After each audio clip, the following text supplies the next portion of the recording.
So, Dane, I have a question. So, the debridement, to me, means you have to remove all the dead tissue. So the question is that the problem with lots of these devices is their expense. So how do you determine when you need something more complicated than just a 15 blade and a scrub brush? That's a great question. I think the ultrasonic debrider right now, we actually have a trial going on. So they've provided it to see how we can how it works. The VersaJet is expensive. You're right, and I think when you have a flat wound, Joe, sometimes the scalpel is very hard to really debride those appropriately. So, it works well for us. I also work at a hospital that's a level 1 trauma center and a burn center, so they have a lot of these. The other thing I failed to mention is, after I do an adequate debridement, I take my cultures.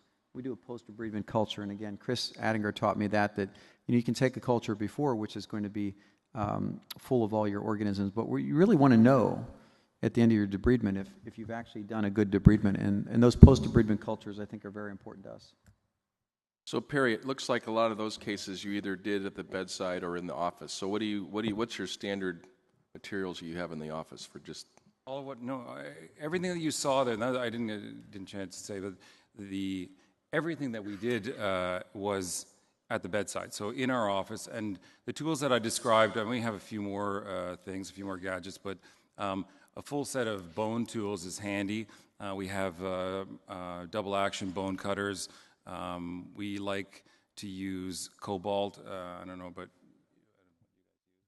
cobalt stays sharper for us. Since we're not in a hospital, I like to keep things as sharp as possible for as long as possible. And I bought a saw.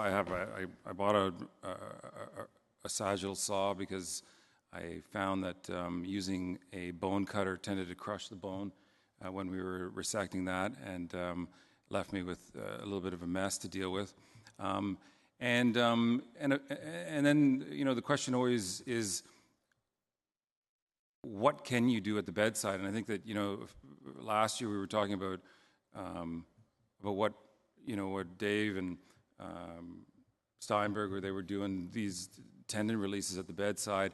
Out of necessity, I would love to be able to do this, have surgeons do this in the theater, but out of necessity, I don't have those people to do that. So we've had to do it at the bedside, and it's worked out really well for us. And we take precautions about sterility. We tend to light up the area with UVC light, and we're reasonably conscious about infection control. But the instruments that we use are what. I kind of have a pet peeve, so it's my own bias, but I think when a patient really has an infection, it's much better to try to go to the operating room for that, because you have better lights, it's controlled, and oftentimes the first time you want to really be sure you've drained everything, and I think that's hard to do at the bedside. But the problem is sometimes when the really busy service is getting in the operating room, so if the patient's not septic and you can't categorize it as an immediate operative priority, then you end up waiting till do it at 9 o'clock at night or something when you could do it early at the bedside. So that's always, all units are struggling with this, I think. But we've been trying to get a room that's available for smaller procedures that could be worked in amongst the trauma patients that are coming in, so we don't keep getting bumped. But I think the neuropathic ulcers you can debride pretty well actually in clinic or at the bedside. But infection, I really think it's really important to try to make sure not that going back is a failure, because sometimes you do have to go back and get more out, but you try to really get as much as you can the first time and make sure you've drained it.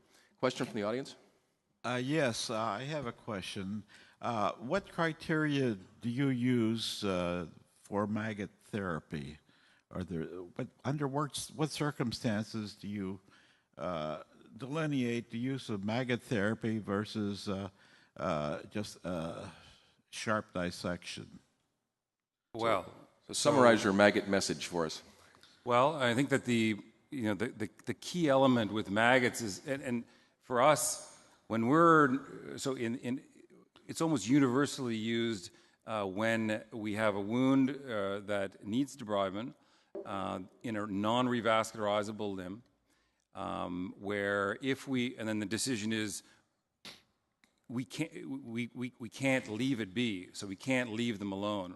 The wound is progressing, or it's interfering if there's encroachment on the adjacent toes, etc. And you can't take a knife to it, because taking a knife to it, you don't know where that interface is. You don't know where it stops, and then but the maggots do. And so you can trust the maggots to stop when they hit some living tissue.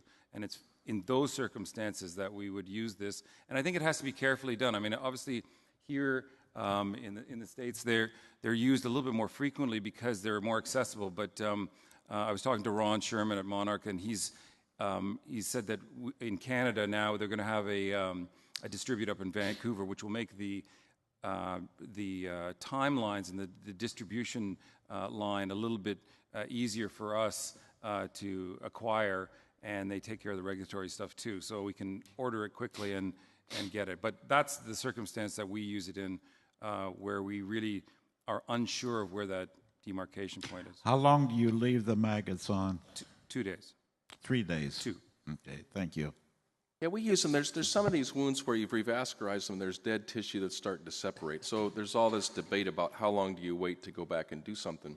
And I think maggots aren't a bad choice there because they're only going to chew off the dead tissue. And sometimes what happens is when they chew off the dead tissue, you don't have exposed bone, the wound's pretty clean, then you really don't have to take that patient back. You can do a vac or do something to the wound to get it to granulate, and it saves you that trip to the operating room. Because the greatest thing, we always joke about them, but they don't have duty hours restrictions.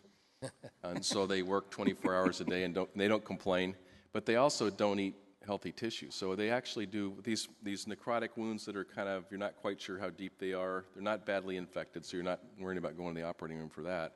They kind of can clean the wound up for you and give you a better, it's sort of like an assessment tool and a debrider. Andrew. Yeah, well, I would agree with Perry. And maggots we've been using for 20 years. They're really excellent, the smallest sort of biosurgeons.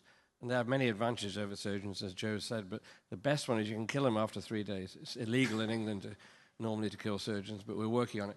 But seriously, though, they're excellent therapy, and we've shown that they actually remove most bacteria. They have they're bactericidal properties, and colleagues from Denmark and from Czech Republic have shown that they secrete antimicrobial substances such as lucifensin. So they remove MRSA, for example. The only bacteria they don't remove is Pseudomonas.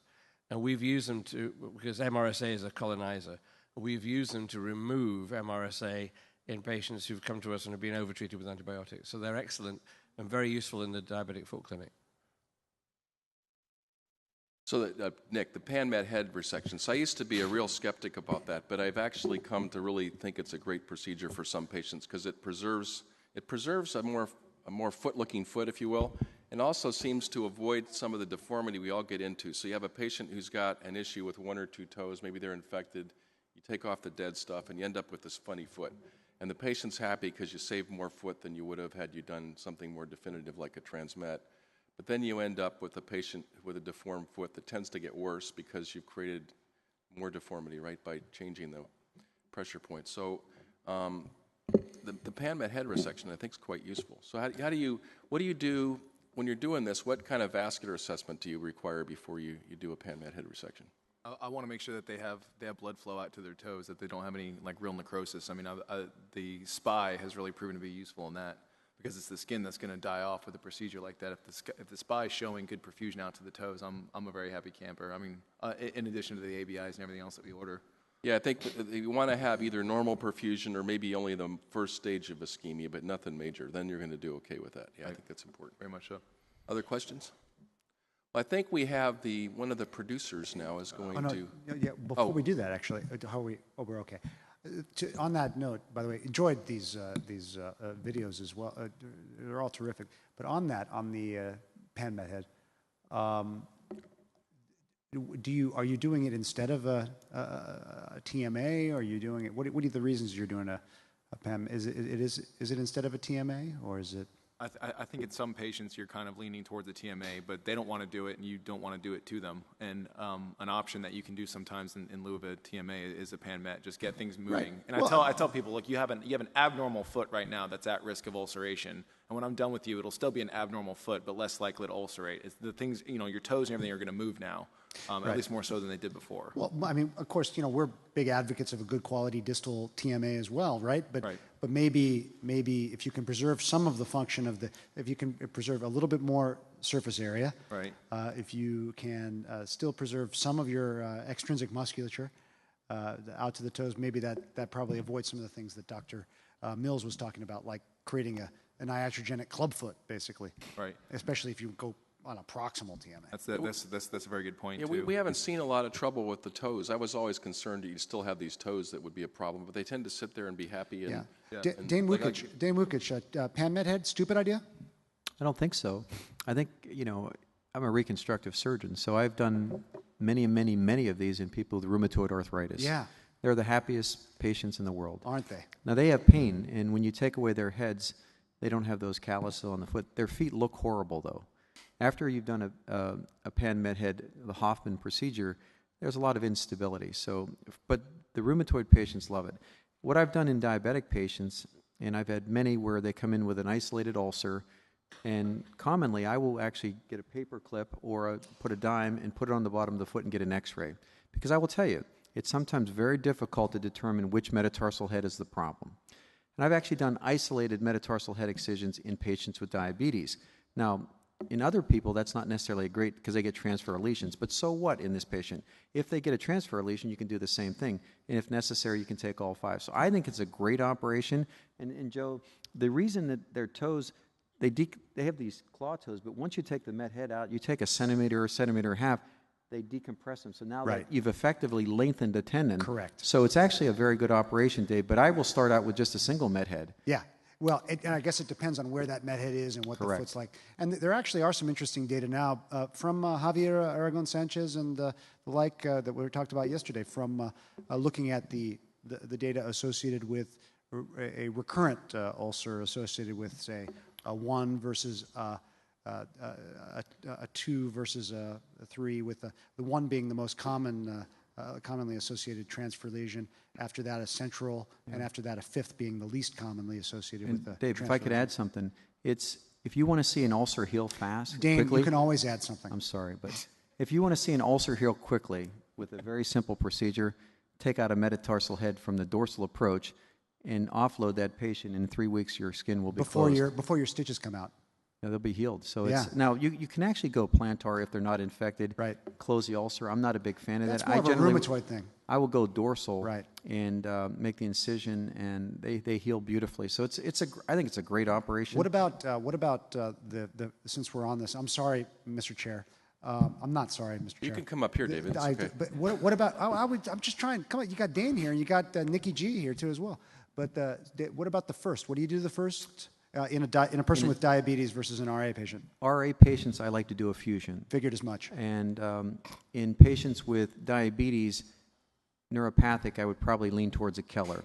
And the reason is that, in my own personal experience of fusing people with neuropathy, high rates of non-union. Correct. You put hardware in there, failure, infection, disaster. So I would lean to a Keller arthroplasty in that group, but in other people, I don't. What about in someone with a first MTPJ ulcer that might be recurrent with another ulcer? Would you take out the met head on the first? It's interesting. Some people just do the base of the proximal phalanx, but I wouldn't have any problem in a patient with diabetes doing that. Good. There are two groups of patients where you do things that you would not normally do. One is diabetic patients. The second is professional athletes.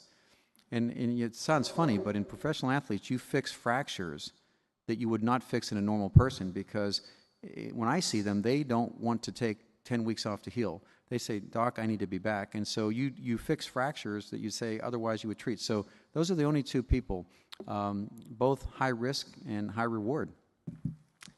Yeah, we like that. So for single met head problem, I like to go from a dorsal approach, because the people that go plantar confuse me, because the ulcer is a pressure ulcer, right? So if you remove the pressure point, which is the met head, because it's dislocated and pointing downward, the bottom of the wound, if you just curette the edges, it heals really fast. I mean, usually by a month, they're healed. The reason people like to go plantar, and I've been talked into this always by my fellows or residents, and it's fine, is because you're so dislocated plantar that it actually is technically easier. A lot easier. It's easier because when you go from the top, you have to go deeper. And you can also do a nice little plasty of the skin, where you take a fusiform piece of skin and pull that dislocated bit of fat pad distally down and bring the whole foot down. It's kind of fun. But in rheumatoid patients, they won't walk on it. They listen. But your patient's diabetes neuropathy, they'll walk on that plant, and you have a disaster. But they'll walk on it, but that's a non-weight bearing area because you're floated it. Yeah, but for the diabetic, I worry about them putting weight on it. Fair enough. Because they are neuropathic. I go dorsal anyway. Audience question again. Yeah, I just wanted to emphasize, if you have ulceration of one of the lesser metatarsals and you elect to do a single medhead resection, be prepared to see transfer lesions on the adjacent metatarsals.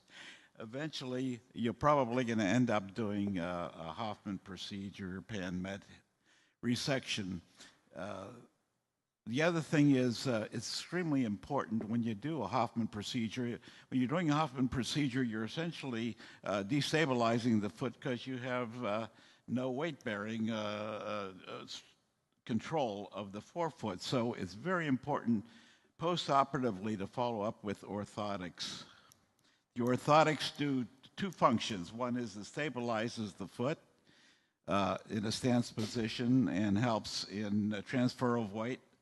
And the second thing is it redistributes the weight evenly if it's performed correctly to prevent any further ulceration. Thank you. I definitely agree. I think most everything we do is completely useless if we don't have good footwear. So that's the starting and end point for many of these patients for us. It's actually a great summary. So if you think about all the technology we have and the new gadgets and everything, it still comes down to two things, right? You have to debride the wound adequately. And I suspect in the real world, a lot of debridements aren't done frequently enough. And one way to get rid of that chronic inflammatory state is to debride it. But the second thing is if you don't offload the patient, you're going to fail even with good wound care, right? You'll get that wound to heal initially. And if you prescribe something the patient won't wear or they don't get it or they just don't wear it, you're going to have a problem. So I think some of the transfer lesions actually can be avoided if the patient is compliant and if you get them in the right footwear that they wear, you can give them a more functional foot. So with that, we'll close. I think